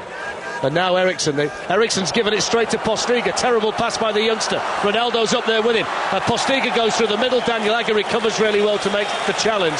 But they can't give the ball away there, Denmark, against this kind of company. I'm not sure what he was thinking there, Christian Eriksen. The only thing I could possibly think is that maybe the referee was in the way as he tried to pass it across. He didn't see Ronaldo behind the referee. Eriksen then plays the ball forward down the right for Jakobsen and overhits that pass as well. He's not really looking comfortable for me out there, Christian Eriksen. I know he's only young, but seems to be a player feeling his way in the dark a little bit. Yeah, I mean, he just isn't in great condition, you know. And before, when he gave the ball away, he wasn't to Ronaldo. It was, of course, Postiga, who then looked like he was going to run through, but good defending by Agger. So Portugal lead this match by 2-1. Holland and Germany to come. You really don't want to miss that on 5 Live. Alan Green and Chris Waddle, the commentary team, and we've got Steve McLaren joining the build-up along with David Pleat and Mark Chapman as we take you through to the kick-off at 7:45.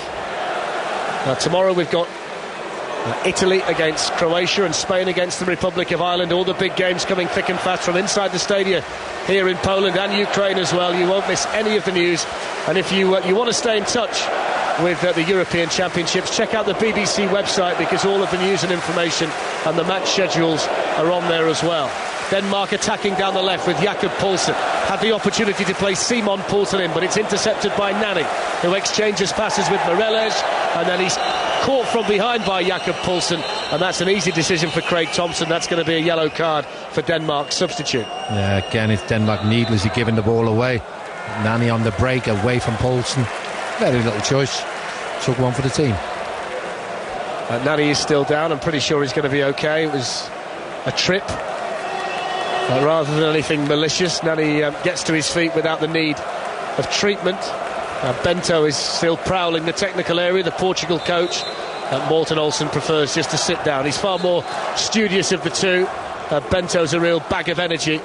The former Portugal international who played in this competition at Euro 2000, played against England in that game where England had it in the bag at 2-0, only to lose 3-2, and we started to ask questions about Kevin Keegan. Bento was part of that, and he's the coach these days, and he's changed one or two things. He's put Ronaldo back on the left instead of through the centre.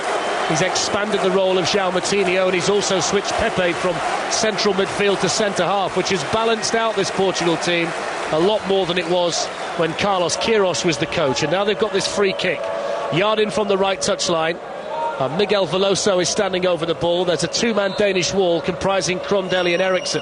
Whipped in by Veloso towards the goalkeeper Anderson, who might have caught it. Instead, he's punched the ball away, and then Pepe's forward header will go behind. It's a goal kick to Denmark, although Pepe is convinced that should have been a corner to Portugal. Well, it's certainly one of those, and if you're ever going to catch, it's in that situation, isn't it? The ball is straight at Anderson. He decided that he wanted to punch, not too sure why. Here's Simon Poulsen down the left-hand side. Tried to cross early, blocked by João Pereira, and that's going to be a Denmark corner on the left-hand side. Simon Kjær and Daniel Agger can make their way into the penalty area, and Bentner obviously will offer a big physical presence as well. Yeah, and let's hope there's a bit more success than in the first half from set pieces. This corner to be taken from in front of the more noticeable section of Danish supporters, those with the red shirts on in the far corner. And the corner will be swung in from the left-hand side. It's a deep corner, glanced away by Nani. And then Rommedahl seemed to wait for Bentner to go and retrieve the pass, and in the end Miguel Veloso is able to clear. That wasn't a very good corner by Denmark, Jan Bolden. No, it wasn't. It was very deep, wasn't it? And you kind of sense that Denmark want to do the same as Portugal did in the first half. They want to create a bit of space near post, had men attacking that area, and then put the ball in there. And Denmark, a couple of times, they've all been too high and with not enough fists.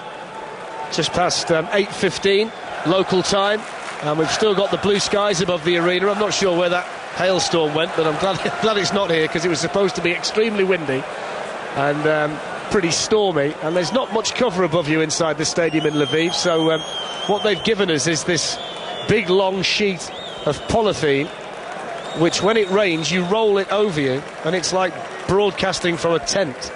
We've not needed it so far. Denmark have got a problem. Dennis Rommedahl has gone down off the ball.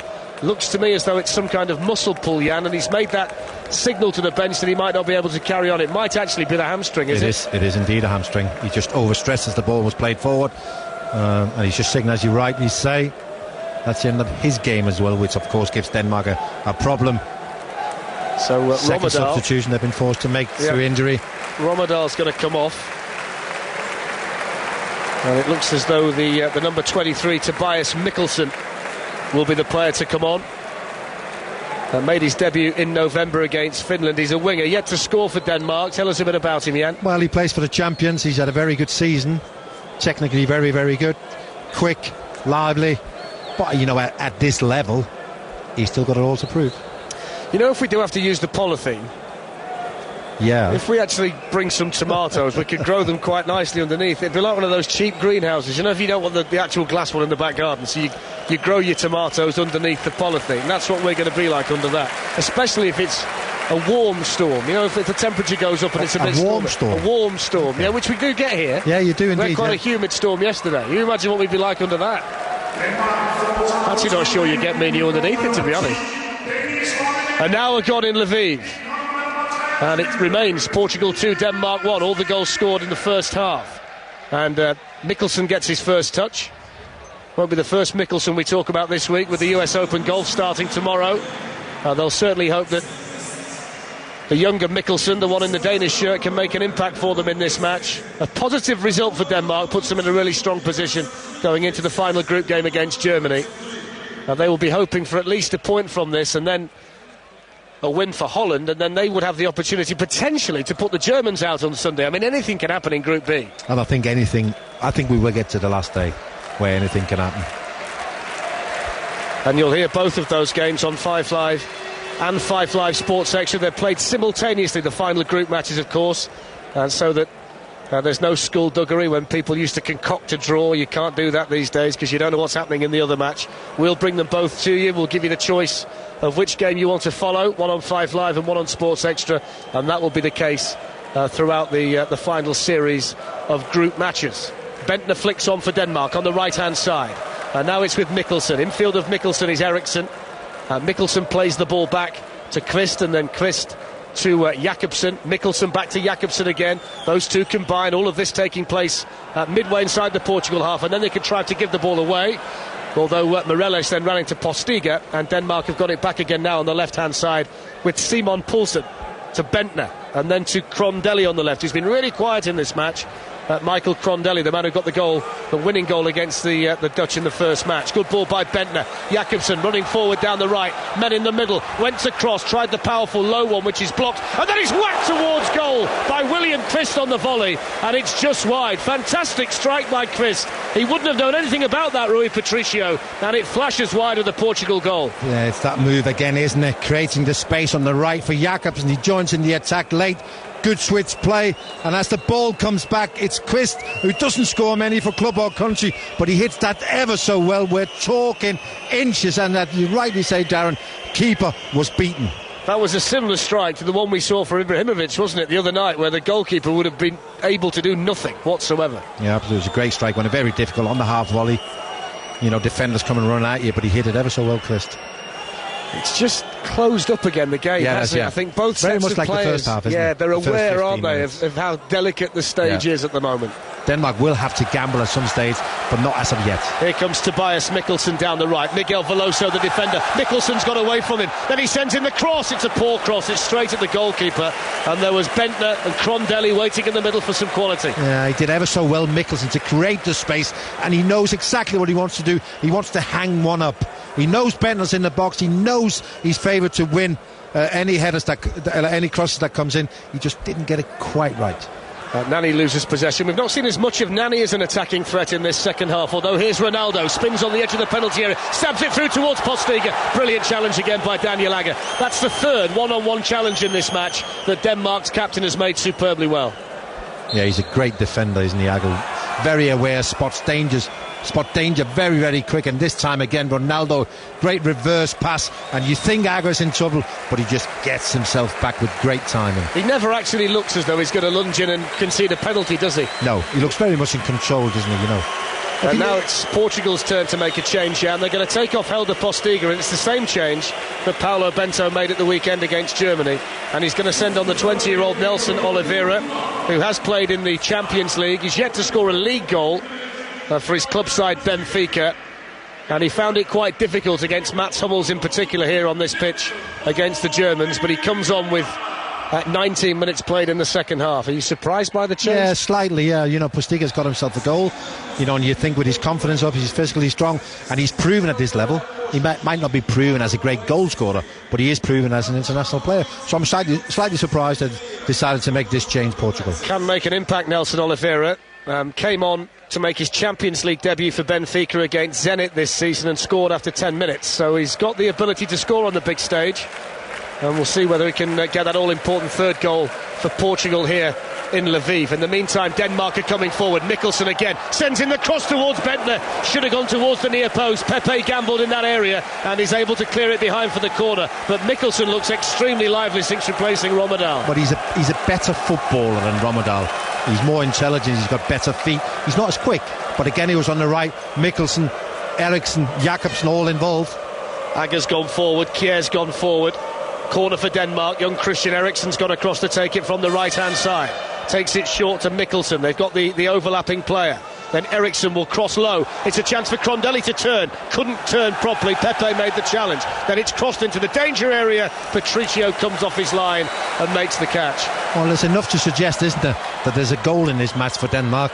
Also, you have to fear on the counter-attack there will be opportunities for Portugal. I was just going to say exactly that. You know, Denmark look as though they're going to press, but they look so dangerous, don't they, with Ronaldo's pace on the counter. Yeah, I think what Denmark lack, especially in the middle of midfield with Christian, that is real pace, isn't it? So you can see Portugal at times run away from them. We played 65.5 minutes on Five Live from the BBC. Every game live from inside the stadium right the way through Euro 2012, right up to the final in Kiev on the 1st of July. Nani there fouled inside the Denmark half by Jakob Poulsen, who's got to be careful because he's already been shown a yellow card. And then Nani will leave this free kick to Chelsea's Raul Meireles, who must be wearing the baggiest pair of shorts that I've seen for quite a while. He looks like Stanley Matthews down there. I'm not sure whether the elastic's gone and they're just hanging off his hips, but they don't fit him. The shorts clearly don't fit him. He's going to latch on to the end of this ball, though, on the edge of the penalty area. Then he's not got the subtlety to lay the ball off to Nelson Oliveira. And it goes through to the goalkeeper, Stefan Andersson. Somebody get that man a new pair of shorts. Yeah, that's it, isn't it? But it was a good run off the back of Agger. And as the ball comes from you, think, what was he trying to do there? Could have either controlled it or played the first time pass. Don't forget, during the course of the tournament as well, you can watch the game on the television and press the red button and get the Five Live commentary if that's what you'd like to do. And here's Mikkelsen just outside the penalty area. Still Mikkelsen, ball ricocheting around. In the end, it's hooked away by big Bruno Alves. But just one or two signs that the Portuguese defence, which has been bending for a while, could be about to break. It's played through to Bentner. He's offside, just outside the D, and it'll be a free kick and a chance to clear their lines for Portugal. They're definitely increasing the tempo, Denmark, committing more and more men forward. You can feel a goal coming, can't you, at this stage? You get a feeling sometimes, don't you? Absolutely. And it could go either way. It could, yeah. We're at the midway point of the second half, so 22.5 minutes to go, plus stoppage time. Holland-Germany to come at 7:45. The build-up will include the thoughts of the former England coach Steve McLaren, who's going to be joining us. Played forward by Poulsen to Bentner, and now Kvist. Good challenge on him by Pepe, and then the loose ball picked up by Veloso, played square to Coentrão, and he can roll it forward to his Bernabeu teammate Ronaldo on the left. Jakobsen backs off, Ronaldo runs at him, still Ronaldo, played into Oliveira at the byline, forced wide by Daniel Agger. Still has the possession, though, the youngster from Benfica. And then he plays a very heavy ball, which was intended for João Moutinho, has to run all the way back into his own half to retrieve it. Yeah, but we also saw the possibilities on the counter-attack from Portugal there. Good play. Ronaldo, nice little pass.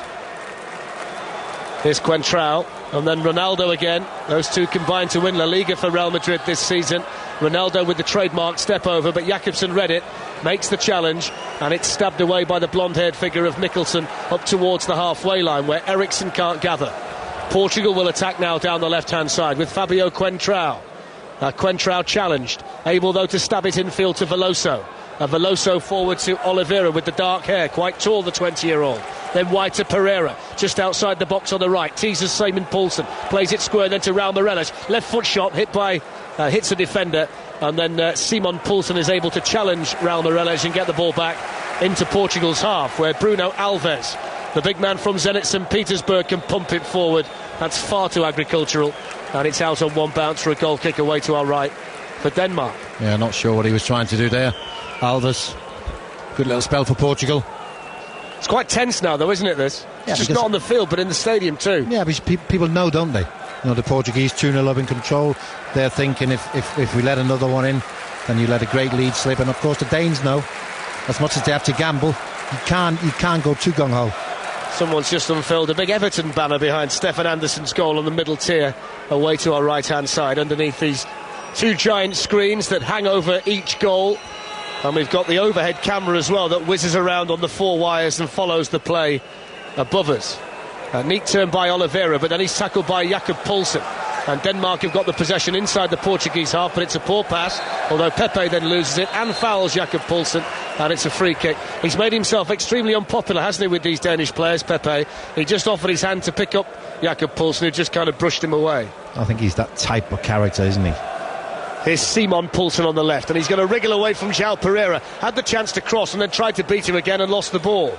And it's clipped away by João Moutinho. One in the air by Daniel Agger. Headed back then by Eriksson to Kvist, who's got blue boots on tonight. Back to Simon Kjær, just inside his own half. The Roma defender flicks a really good ball out to Poulsen on the left, who didn't control it very well. Still is able to cross, but can only hit Pepe with the ball. Pepe can then play it forward to Veloso. Alves then gets in his way a little bit, and they smash it out towards Nani on this right-hand side. And Nani then plays the ball forward to Oliveira, and all of a sudden Portugal are on the counter-attack, although Agger is able to recover, stop Oliveira, and force the youngster to play it back to Nani on this right-hand side. Nani infield to Moutinho, and then Oliveira once more. Oliveira's been quite involved since coming on.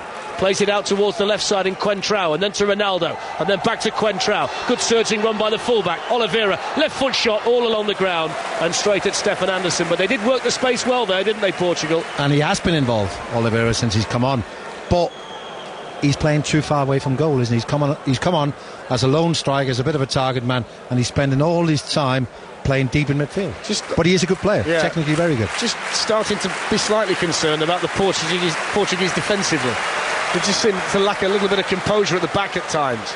Here's Bentner inside the penalty area. Still Bentner widens the space, left foot shot wide. Really good chance for Bentner. He did so well to make the room, and then he just lacked the accuracy with the finish. He did well though, Nicholas Bentner. It was a long ball, he brings it out the sky, then Mikkelsen makes a run for then Bentner to use that run to come back inside on his left foot. What he needed was a swinger where the ball really bends in towards the far corner. Never happened. If anything, he hit it too true. The jeers you can hear are from the Danish supporters, because they think that Rui Patricio is taking a little bit too long to get the goal kick away. We've played 27 minutes in the second half on 5 Live. Ronaldo's header is volleyed away by Kvist, and then Alves challenges Bentner in the air. Two big men battling for the ball. The Portugal defender comes away with it, and now Coentrão has it on the left-hand side. Coentrão tackled by Bentner, and that's going to be a free kick, a throw-in rather, 5 yards inside the Danish half. Not had the best of seasons at Real Madrid. Took him a while to settle Fabio Coentrão. Only started 20 league matches, although he's got that rare ability to attack and defend from the full-back position. Here's Raul Meireles for Portugal, who's going to hit it, and it's off the outside of his right boot and well wide. He wanted a free kick, Ronaldo, as he's come inside. The referee's allowed to play to carry on. Eventually gets to Meireles. As you rightly say, he's sort of having a nothing game, isn't he? Not really influencing things. Opportunity there from 20 odd yards. Hits it high and wildly over the bar. There's a foul by Meireles on Jakob Poulsen. Meireles is on a yellow card. There are two players on either side who are treading that yellow card tightrope. Remember, 2 yellow cards in the group and you get a suspension. Simon Poulsen was booked in the first match, as was William Kvist. They both managed to keep their nose clean in this game so far. Coentrão and Helder Postiga were the 2 players who came into the match on a yellow card for Portugal, and Postiga's got no worries now because he's been substituted, and to be honest, Coentrão hasn't had an awful lot of defending to do in the match. Portugal have got a free kick though, deep in their own territory on the left hand side, and Alves is going to leave it to the goalkeeper Patricio, and again the Danish supporters let their feelings known about the potential of time wasting here. And Craig Thompson, the referee, who's been in the cauldron of an Old Firm game on more than one occasion, has just got to be aware of this, because they are starting to drag things out a bit now, the Portuguese. Throw into Portugal. Ronaldo doesn't want to take it on the left-hand side. 46 league goals in 38 matches this season, Ronaldo. 12 in 13 in the Champions League and 7 in 8 qualifying matches. If it wasn't for Messi, he'd be head and shoulders the best player in the world, wouldn't he? Yeah, absolutely. And he can play in most teams, he can play any kind of football. Technically very good, quick, good in the air. Now, he's a super player. He's just unlucky, isn't he? He's playing at the same time as Messi. It's amazing when you think, Jan, when he arrived at Manchester United from Sporting Lisbon, he was quite scrawny. He was tall and scrawny, and he's an absolute physical specimen these days. Yeah, isn't he? He's understood what it takes, hasn't he? Looks like a middleweight boxer, with all of the ability in both feet. Portugal lead 2-1. We've got 15 minutes to go on 5 Live. We're all starting to get excited about the 7:45 match between Holland and Germany. There is a German flag behind Anderson's goal away to our right.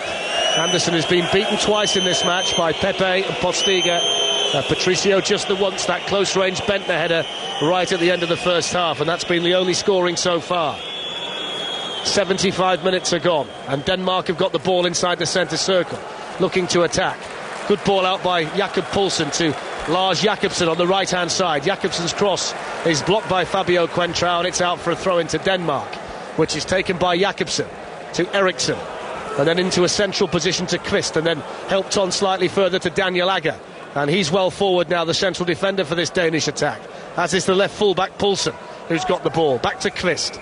Kvist back into the centre circle to Kjær, and then Kjær just moves forward a little bit and lifts it over the top towards Bentner, intercepted by Alves, and then he can volley towards the halfway line, where Jakobsen will regain the possession for Denmark. They haven't really created any chances in the second half, Denmark. They've been on top, they've had the ball more than Portugal, but still no chances. The tempo of the game is just I think dropped, the players are just feeling it a bit, getting a little tired. Denmark's got one substitution left. Surely it's only a matter of time. He will be an attacking player to come on. Here they come, Denmark on the right. The red and white shirts are flooding forward, and the ball is with Christian Eriksen, their most creative player. Plays it out towards Poulsen on the left-hand side. Faced by Nani. Poulsen crosses. Nani blocked it. I think he used an arm. The referee spotted that. He's going to give a free kick to Denmark on the left. And it's an opportunity to provide a bit of pressure on Rui Patricio's goal. It was a good spot, wasn't it, by Craig Thompson, because he was behind play. Yeah, he was spot on. Nani's got both arms up, blocks the cross. It's an opportunity when you're struggling from open play to create chances. You'll take anything. This is a set piece. Eriksen, you've got 21 players inside the Portuguese half. You've got 7 Danes inside the Portuguese penalty box. The Danish fans are all stood up on the far side and clapping their hands, almost trying to suck the ball into Rui Patricio's goal. 13 minutes to go, 2-1 Portugal lead. Eriksen over the free kick on this left-hand side.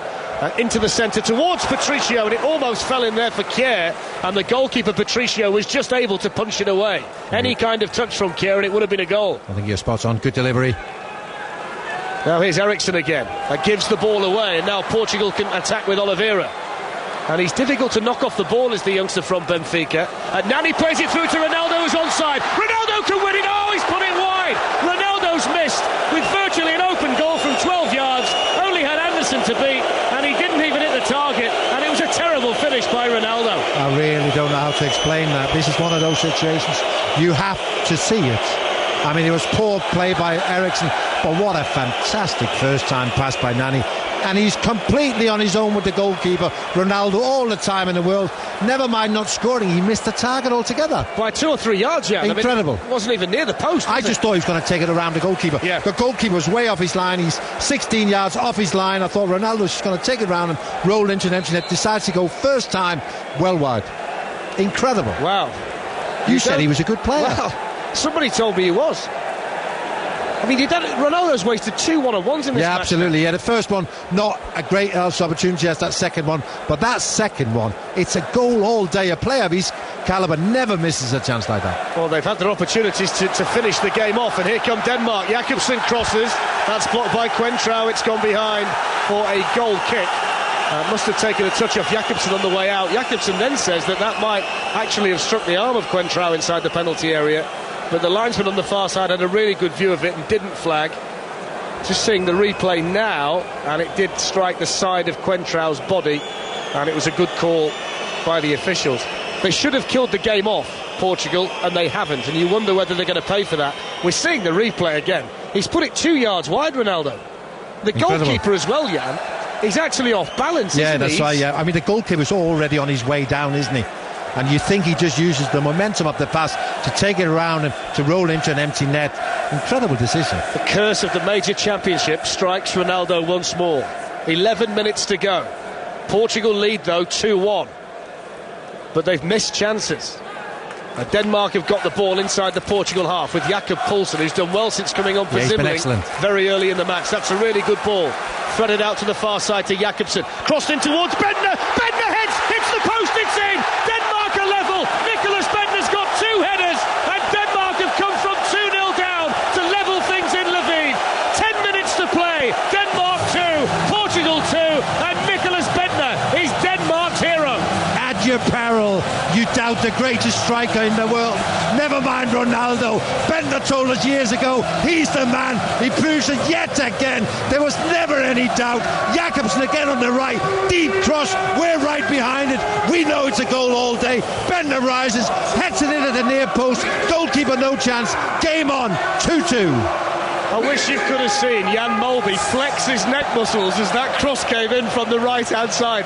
Jan was steering it goalwards as well. It's 2-2. It's been quite a game, and you just wonder whether there's going to be a winner. I get the feeling there might be. I think one of these teams, Jan, have got a late goal in them from somewhere. It's been that kind of day, hasn't it? Well, I mean, the big question is now is Denmark's frame, isn't it? What do they want to do in the game? If they do, they might be able to go and win it. Are they happy with a point having come from 2 goals behind? They certainly feel Portugal will want to win it. Yeah, for sure. But possibly they should have won it, shouldn't they? Yes, absolutely.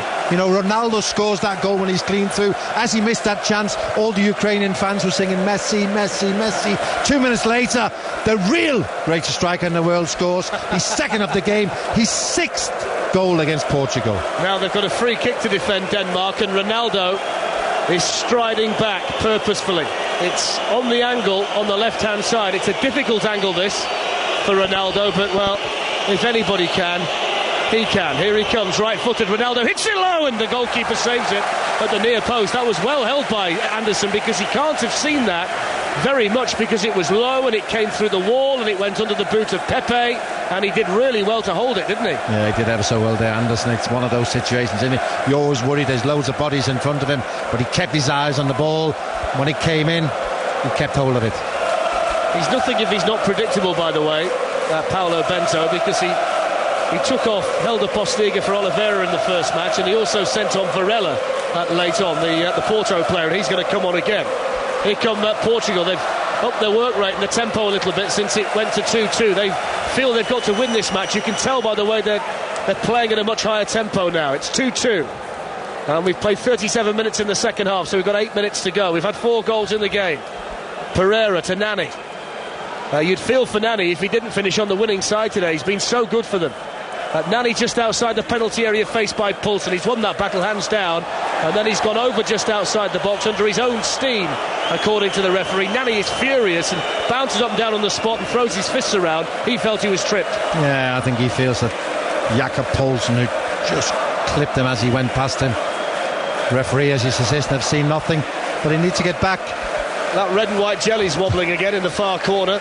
To a man, they're all bouncing up and down in those red and white Danish shirts. It really is quite a sight when you see them do it.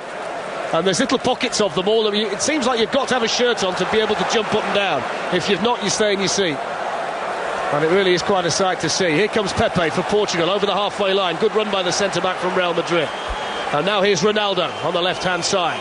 Ronaldo should have put this game to bed in the second half. Missed 2 one-on-ones. Martinho to Nani. Laid off to Oliveira. Oliveira shoots, and that's 5 yards wide of the right-hand post. And we've got 7 minutes to go. He looks a good player, Oliveira, but he looks a player without a goal in him.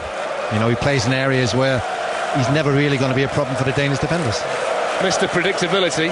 He took off Morelos for Varela against Germany. He's done the same thing again today. He's got it written down somewhere, I think, Paulo Bento. 83 minutes, replace Morelos with Varela. Watching the goal again on the replay. Pepe wasn't aware where Bentner was.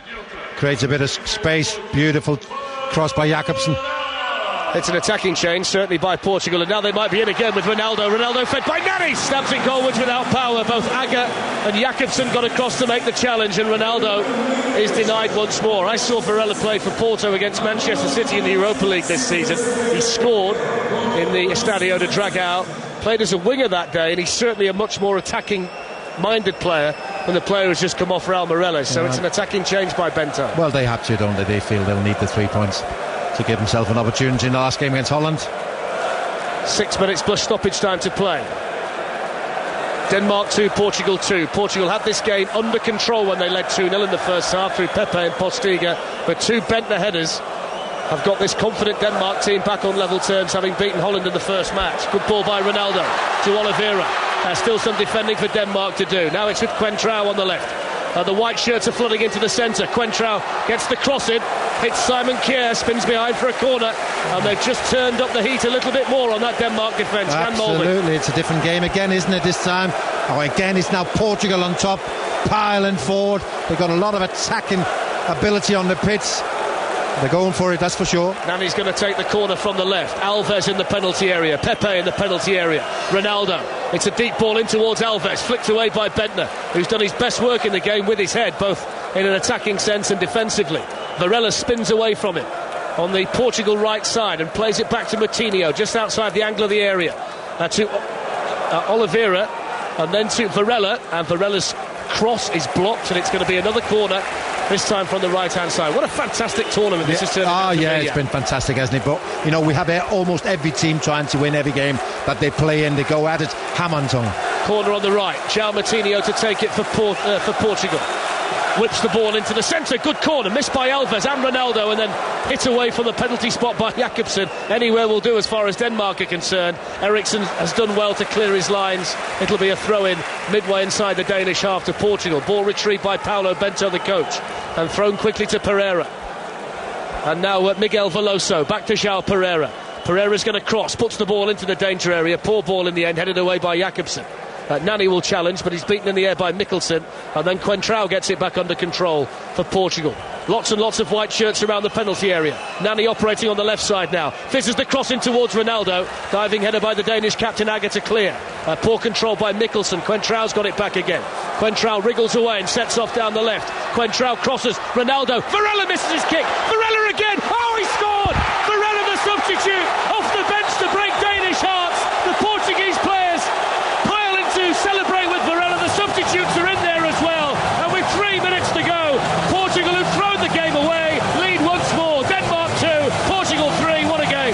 Let's deal with things first. The strike for the goal is a fantastic strike on the turn, but you talk about where games are lost and won. Denmark's left defending side, Poulsen again, he allows the shot, he doesn't get close enough, but take nothing away from the strike. It was a fantastic strike, no chance for the goalkeeper. Portugal back in front. Fabio Quentrao has just spent the last minute kneeling on the ground with his face pressed into the turf here in the stadium in Lviv. I thought he was injured for a minute. I think he was thanking someone for his part in that goal. Brilliant finish by Varela. He's got the ability to do that. It was an attacking change, we said, from Bento, and it's reaped the rewards. And when you think from 2-0 to 2-2, they must have been so flat when the Danish equaliser went in. For Portugal to regroup, lift the tempo and go back at Denmark again shows a lot of character here. Absolutely. I mean, Denmark did it first to come back. Now the Portuguese. There was hardly any time for them to go and get what looks like it's going to be the winner, but it was a fantastic strike. But again, Simon Poulsen getting out to defend, too slow, reacts too slow, doesn't spot danger quick enough. Well, we did say we thought there might be a late goal, and who'd rule out another one? 2 minutes plus stoppage time, yeah. Denmark have got an immediate corner on the left. Now Portugal are going to make a defensive change. They'll take off Nani and send on another one of the Porto players, Rolando, who's very similar in stature and style to the man he's going to play alongside at the heart of that Portugal defence, Pepe. So Rolando can play as either a defensive midfield player or as a central defender. Nani off, Rolando on, so that's going to be the way it's going to finish for Portugal. 90 seconds on the watch. And this corner to be taken from in front of those Danish fans in the far corner of Arena Lviv. Eriksen's across to take it from the left-hand side. Lots of red and white shirts in the middle. It's a deep corner. Kjær the target. It might fall on the far side to Mikkelsen, who's going to sprint towards the corner flag and keep it in play. He's done well, and then he has to settle for a throw-in, which is going to go Denmark's way because Veloso was able to thump it out. It's going to be a long throw by Quist. Everybody apart from the Danish goalkeepers in the Portuguese half. There's the more late drama. Long throw comes into the penalty area. Stabbed away by Bruno Alves on the volley. We're less than an hour away from Holland against Denmark. That's quite a game to follow this. It's got something to live up to as well. Holland against Germany, of course. We do get carried away from time to time in the heat of battle here in Arena Lviv. Forward come Portugal with Oliveira to Varela. Bento's taken the jacket off. He's feeling the heat down there, the Portuguese coach. Schöne is preparing to come on. The final Danish change. There's a foul by Varela, the goal scorer, on Crondelli. And I think the change can now be made. They're going to take off the number 9 Crondelli, the hero against Holland, and they're going to send on the number 14 Lasse Schöne, who also came off the bench against the Dutch. Yeah, he did, and it's one of those, isn't he? Goes and plays central. Aga's going up front. I mean, it's everybody forward. 4 minutes of additional time. Portugal clinging to this 3-2 lead given to them by Silvestre Varela of FC Porto. Lasse Schöne will be an Ajax player next season. Played this season for NEC Nijmegen in Holland. He's going to be at Ajax with Christian Eriksen. The two Danes will be there. You wonder if there's one final twist in the plot. Portugal lead 3-2. 3.5 minutes of additional time to play. Holland against Germany to come. The big games keep coming thick and fast on 5 Live, the home of live sport, the only place you need to be for Euro 2012. A tournament that has a bit of everything. It's been a fantastic tournament so far. So many great games to come. Italy, Croatia tomorrow, and Spain against the Republic of Ireland as well. Here come Denmark. And the ball is with Eriksen, midway inside the Portugal half. They're prompting and probing the Danes, looking for a goal. Ball on the left-hand side with Poulsen, crossed into the middle, and the target in there was Mikkelsen, taken away from him by Alves. And then Jakob Poulsen sprints out to the far side, but he's beaten to the ball by Oliveira. Ronaldo's available through the middle. It's a 2-on-2 here. Oliveira carries it forward, gives the ball towards Ronaldo. Vital challenge by Quist on the edge of the area, and Ronaldo fouls him, and he's going to get a yellow card for the challenge. Yeah, it's been a frustrating evening for Ronaldo. He did ever so well there to help creating the space. Oliveira's pass wasn't good enough. It's Denmark, they haven't got long left now, probably 2.5 minutes. Will there be another chance? At the moment, Denmark and Portugal will go into the final series of matches with 3 points, and we wait and see what the outcome of Holland-Germany will be, because we've got the potential in Group B for all of them to have 3 points, and it'd be a winner-take-all scenario and a potential goal difference thing, and maybe even a toss of the coin. It's that tight in this particular group at Euro 2012. Morten Olsen standing down below us with his hands in his trouser pockets. Bento with a jacket off just further up the touchline. Lots of tension on the face of Nani, who's just stood to the left of the Portugal bench, and on the faces of the supporters of both teams. This won't be a devastating defeat for Denmark, but it will be a huge win for Portugal, Jan. Yeah, absolutely, especially the way that the game's gone. If they'd have drawn 2-2 after having led 2-0, it almost feels like a defeat, doesn't it? It does. So the Portuguese will go into the next game against Holland with full of confidence, that's for sure. They've scored 3 goals as well. We spoke about how difficult they've found goals to come by. Still 90 seconds of additional time. Good play by Agger. And Agger's still battling for the ball, and he's won it back again, the Danish captain, and then he's gone down under the challenge of Veloso, and it's cleared away by Rolando to the halfway line, where it's intercepted by Quist. And he plays it back to Simon Kjær under pressure from Ronaldo. 3 minutes of the additional 4 have elapsed. Denmark 2, Portugal 3 on 5 Live in Lviv. High ball tossed towards the penalty area by Jakobsen. The target, Agger, headed away. Played forward by Eriksen. Mikkelsen controls on the chest. Plays the ball to Schöne. Hits it from the angle over the bar. It was a chance. It might be the last chance, and it's wasted. Yeah, he worked that ever so well. What a pass by Mikkelsen out to Schöne. And the only thing he can't afford to do is what he did. He shoots from that angle. He just has to fist it across. There's plenty of red shirts in the penalty box. Get it across. Bentner's in there. Eriksen's in there. And he shoots. He hits the outside of his right foot and goes high and wide. Maybe there'll be time for one more opportunity. That was it, I think. That's not guaranteed. It was a real good position for Lasse Schöne to make something happen for Denmark. Portugal cling to the 3-2 lead. Moutinho skies a clearance out towards the far touchline. Oliveira then gets a push in the back from Jakobsen unnecessarily, and it means that Portugal can just tick the final few seconds off the clock. They've got a free kick inside the Danish half of the field on the far side. In fact, that's it. The full-time whistle blows, and Portugal, who desperately needed to win this match, have managed to do it in the most dramatic of circumstances. And Denmark, having beaten Holland in the first match, will go into the final game against Germany, still with an opportunity of reaching the knockout stages of Euro 2012. The Portuguese led 2-0 after 36 minutes through Pepe and Postiga. Then two bender headers made it 2-2 with 10 minutes to play, only for Sylvestre Varela of FC Porto to come off the bench and break the Danish heart. Jan Molby. Yeah, it's been another great game, though, hasn't it? Possibly the match of the tournament so far. Went from one end to the other. It seems that every country taking part in this championship decided the best way of getting any success is to be aggressive, to go for it, to create and try and score goals. There's none of this holding back, trying to defend and pinch a 1-0 lead. Everybody's full at it. This was a great game, whether you're neutral, whether you're Danish or Portuguese. Fantastic hour for football. It was played like a third-round FA Cup tie. We thoroughly enjoyed this match, and now we're looking forward to sitting back and listening to Holland against Germany. Fantastic game here in Lviv, full-time, big win for Portugal. Denmark 2, Portugal 3.